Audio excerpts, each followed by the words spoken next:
In 2007, a 17-year-old boy cracked Apple's iPhone from his mother's kitchen. Today, that same guy is taking on NVIDIA, one of the most valuable companies in human history, from his apartment. His name is George Hotz. Online, people know him as Geo Hotz. Apple had locked the original iPhone to a single carrier, AT&T. No exceptions, no workarounds. But George spent roughly 500 hours over one summer in his mother's kitchen figuring out how to bypass it. He was just 17, but he succeeded. He became the first person in the world to unlock the iPhone. Apple didn't offer him a job. They quietly updated the software to patch what he had broken. And George moved on to the next locked door. 3 years later, the PlayStation 3, considered unhackable. George reverse engineered it and published the security keys publicly online. Sony took him to court,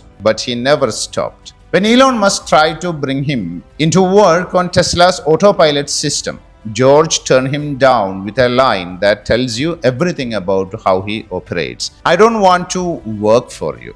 I want to beat you. He then built his own self-driving company from scratch to prove the point. In November 2022, he stepped away from that self-driving startup and turned his attention to something most engineers considered simply impossible: NVIDIA's CUDA, a software ecosystem the company spent 20 years building and locking down. Every major AI model runs on it. Every serious AI lab depends on it. It's not just a competitive advantage, it's a wall around an entire industry. No one had managed to seriously replicate it.